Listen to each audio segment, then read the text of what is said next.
This is Grace Notes, and I'm Alan Button. Grace Notes is a production of Life 103.1 and features people who, like the Grace Notes in music scores, brighten our lives in special ways often unexpected, but ways worth celebrating. We hear their stories, and they choose the music. My guest today is James Johnson. James was born and raised in the Bronx, the 13th of 15 children. In 1970, when he turned 18, he was drafted and sent first to Fort Jackson, South Carolina, and then, in August of 1970, to Vietnam. In the early morning hours of March 27, 1971, his base was attacked and James was wounded, later being awarded the Purple Heart. After being sent to Da Nang, Vietnam, and after completing his one-year tour of duty in August of 1971, he returned home. Following his discharge, he got married and had 4 children, went to work, and decided along the way to move out of New York City and make North Carolina his home. James Johnson has made it his priority to make a difference in the lives of others, including by the giving of his time through the Coalition for Human Care, and in recent years through the Boys and Girls Club of the Sandhills. In 2014, he was a recipient of one of the Governor's Volunteer Service Awards, and we're honored to have him as our guest today. James and his fellow soldiers in Vietnam were well aware of the turmoil back home at the time. In fact, Freda Payne's song, Bring the Boys Home, put some of that turmoil to music. James, the lyrics suggest some controversy during the war. Were you aware of it, and did you talk about it with your fellow soldiers? Yes. It was sad to hear others wondering and scared that they're not going to make it back, and if I get drafted or you get drafted, are you coming back home? Will you be able to come home? Are you sure you're coming home? And it was a scary moment to see what you're going over there for, what kind of job you're going to have. All your training was trained to put you in a place of unsureness of coming home. And you knew where you was, there was also others. You had cooks, you had medics, you had radio operators, you had pilots. Everywhere you looked, you seen other people not coming home. And it was a scary moment. You heard on the news that this was a senseless war. You couldn't get out. If you tried, you get locked up or go to jail. So you knew you just have to serve your country and come back home.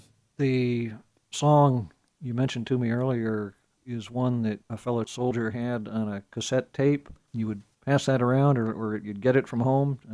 Yes. What was that all about? One of the soldiers in the company in the platoon, the ones that were in the rear section, always got mail, and they got CD cassettes, and they would play them for the ones that wasn't in the rear at that time.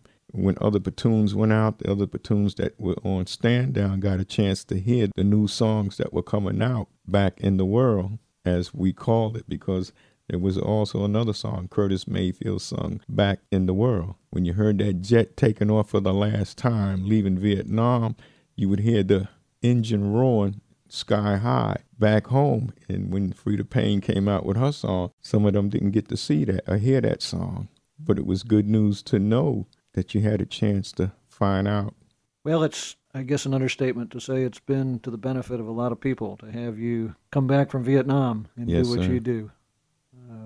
You said you're married and you have 4 kids. 4 kids. And you've been in Moore County now for how many years? It's over 13 years. Well, let's hear the song, Bring the Boys Home by Freda Payne.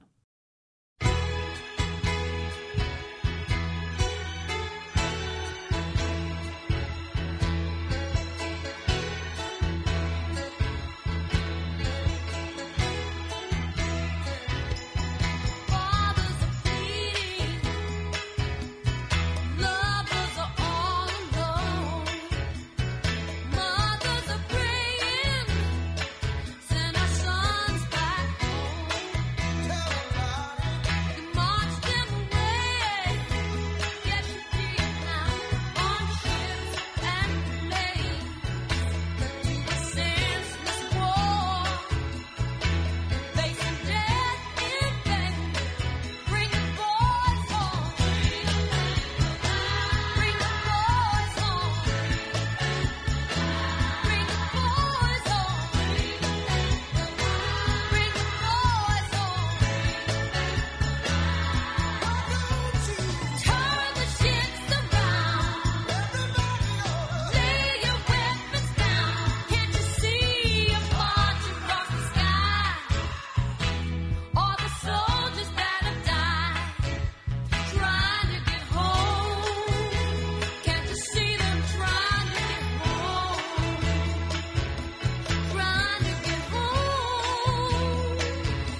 This is Grace Notes, and I'm Alan Button. We're talking with our guest today, James Johnson, a Vietnam War veteran and volunteer extraordinaire with the Boys and Girls Club and other organizations.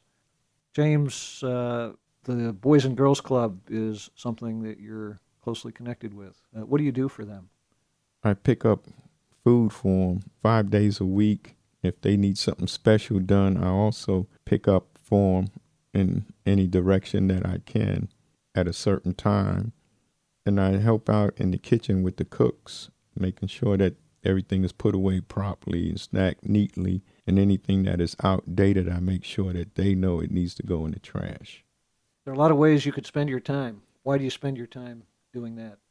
I remember when I was growing up, I didn't have a real place to go after school. We used to play in the street or in the park. And I see now that young kids are growing up just like I did when I was young. They have a place to go where they can learn and be taught, get help with your homework, how to dress and prepare yourself for the next step in life and find out what career you want to get into. And I see that this is very important to me to see these young kids now. Instead of doing crime, they can do something that's positive for their life and for their parents to see that they want to be somebody. I always told people, don't be like me, be better than me. And it gives them an idea and a focus on, wow, I can be like that. I say, yes, you can. So if you go into the service, you can go to school, learn to do something and be somebody great when you come out.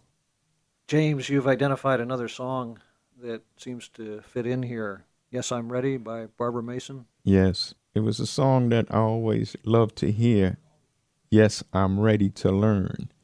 Sometimes when I was growing up, I didn't know how to love somebody or fall in love. But when she began to sing that song, I don't even know how to hold your hand. And that was something I had to learn, how to treat women, how to treat young teenagers when you're growing up, how my mother would hold my hand.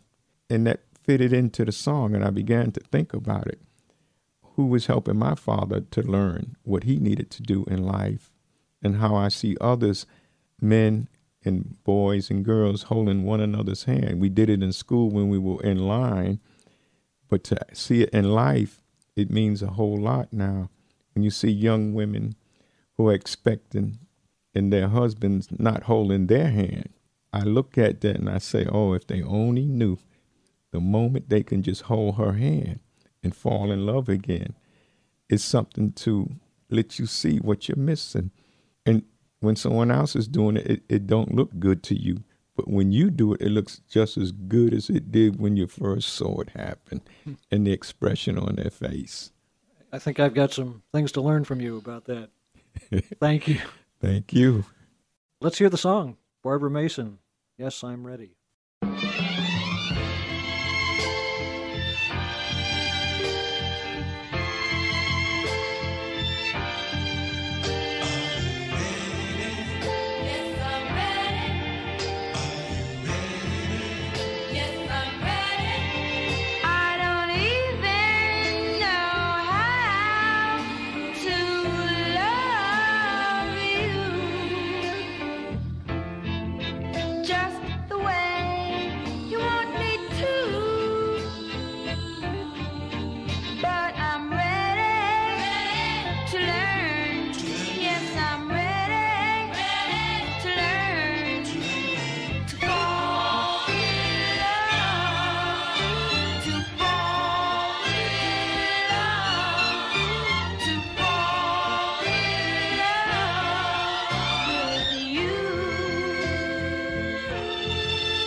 That was Barbara Mason. Yes, I'm ready. I'm ready to learn. This is Grace Notes, and I'm Alan Button, here today with James Johnson, our guest, who is a Vietnam veteran and volunteer with the Boys and Girls Club in Moore County, North Carolina, a recipient of the Governor's Volunteer Service Award for his many hours for no compensation trying to make a difference in the lives of young people. James, I'm interested in knowing from you what it is about what you do volunteer-wise that fits in with the broader issues in society. There's been a lot of conversation about negativity and divisiveness in our society. I gather that you spend your time doing these things because you think it'll make a difference. Yes. In life, God has given us all a talent, a trade, and a vision. And we need someone also to help us to see it and experience it. When good things are instilled in your life, you want to see the product come producing after its kind. Love will produce more love. Anything wrong after its kind will only continue to prove wrong. But I thank God for the things that we are allowed to learn and see and understand. You can't love somebody unless somebody loves you. And when you love what you do, you find out I can be the best at this. And when you see others doing their job, you know they love what they do because you see the expression on their face. And if you ask them, is it all right if I do your job? And you'll be surprised that expression will come on their face. No, not mine, because I enjoy it. I'm getting rewarded for doing it. And it's good when you can see kids and you want to help them find out who they are, what they are, and what's in them, and what shouldn't be in them. You want to put something good in them. Is there any particular child or situation that stands out in your mind as an example of having seen a difference made in somebody's life as a consequence of their Boys and Girls Club involvement or any other volunteer effort that you've been connected with? When I was in the war, we always found the Vietnamese children always running behind the American soldiers, asking them for something. And most of the time, they would give them something. And when I saw the Boys and Girls Club on TV, I always heard about Denzel Washington and others who were doing something great for the Boys and Girls Club. I didn't know we had one in Southern Pines until I got involved when I met Miss Caroline. That's Caroline Eddy, the Yes, executive director? Yes. And when I saw that, I wanted to get involved because I can almost see myself as a young child. Growing up, I needed some guidance and someone to help me in the direction where I needed to go. Because when you have a big family and your sisters and brothers can't help you, you try to look for somebody that's greater than them in your life. As the instructors, basketball, soccer, football, pool, swimming, dancing classes, cooking classes. I grew up with that in what we call a settlement. It was an after-school center where we went to get corrected on how to do things correctively. And things I didn't know how to learn, I had to go and find out for myself. And you were one of 8 children? Is that 15. One of 15. 8 boys and 7 girls. So you know about boys and girls and what it takes and the challenges of growing up. Yes. And it's kind of sad when you couldn't get something new. It was always handed down after the older ones got through wearing what they were wearing. You got it. But it wasn't the same style as it is when you saw your own at that age having something. You kind of got mad and upset and didn't know what to do. You would throw a tantrum just to get something new so you can tell somebody something great. Because when we had sneakers, we used to get the U.S. Kids. It was the rubber sneakers that never wore out. But we always said to one another, if your sneakers slip and slide, get the ones with the star on the side, which were Converses. Because all the basketball players had something nice to wear. And that's what I found to be in life. Some people are spending so much money on these sneakers that are good enough to pay a bill in the house. The song, When Somebody Loves You Back, fits right in with what you're talking about. Am I right about that? Yes. Fits in with teaching how to love and how it all ties things together for young kids and adults for that matter. Yes. When I see the kids getting off the buses, when they pull up to the Boys and Girls Club, they always run into the kitchen wanting a snack. And the cook, she's always loving those kids. She embraces them, she hugs them, and she tells them, go to your class, and when it's time to eat, come on back. And she still loves them. She gives them a hug that only a mother could really give a child. And to see her express her love to them makes me see, wow, we all got to do a little bit better than what we're doing with kids, even grown-ups. When children can love you for something you have given them, how do you love them back? It's been our privilege today to spend a little time with James Johnson. This is Grace Notes, and I'm Alan Button. We're here talking with James about his volunteer work in Moore County. James, it's our privilege to hear your story and to hear about these songs that tie into your story. We'll go out with the song that you've identified, When Somebody Loves You Back, by Teddy Pendergrass. James, again, thank you for being here. Thank you, sir. It was a privilege and an honor.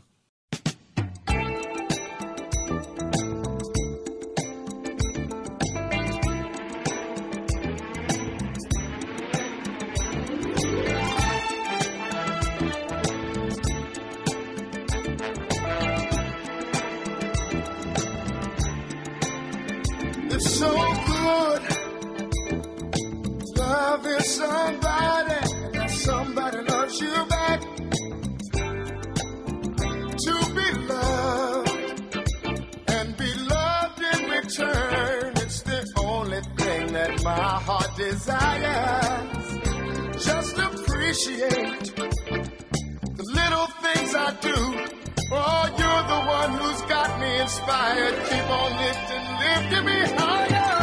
So good, loving somebody, and somebody loves you back.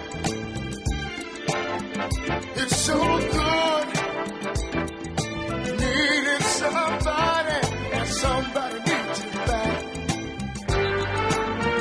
We can build a world of love, a life of joy, make our goal each other's happiness. I will do for you anything that I can. Oh, every day I want to do a little more, just a little bit more. It's so good loving somebody, and somebody loves you back, and that's a fact. It's so good wanting somebody, and somebody wants you back. So it's so good.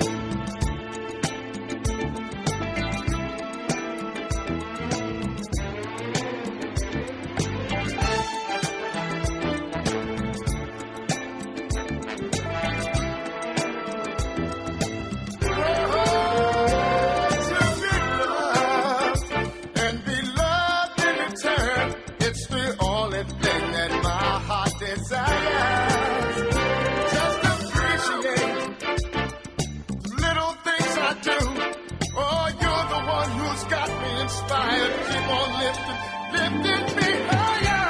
So good, loving somebody, and somebody loves you back, and that's a fact. It's so good, needing somebody, and somebody needs you back.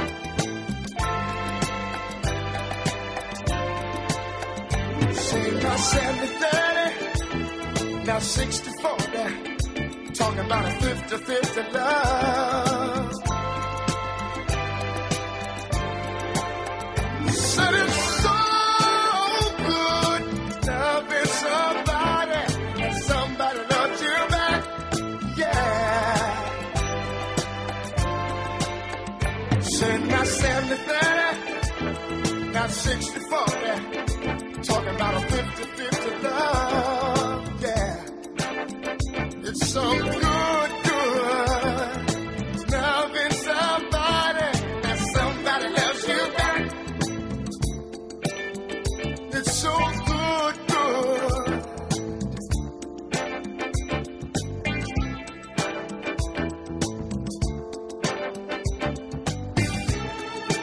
I'm so glad that there's you. I I've experienced over and over again where I've given 80% and she's given 20%. Or she's given 70% and I've given 30%. But you just don't know how it feels to have somebody that you can share your whole life with. Somebody that you don't mind talking to. Somebody that you don't mind going down the middle of the road with. I know a lot of guys today, they wish they had somebody just like you. I don't know when the last time that I told you, but girl, you make me so very happy. I think we've got something that a lot of people don't seem to have. Talking about a 50-50 love, yeah. You've been listening to Grace Notes, a new program here on Life 103.1 featuring people who may be relatively unknown, but who meet life's challenges in ways that brighten the lives of those around them. Our producer is Christina Dolan. I'm Alan Button, and we invite you to join all of us here at the station again next Friday at 5:30 for Grace Notes on Life 103.1.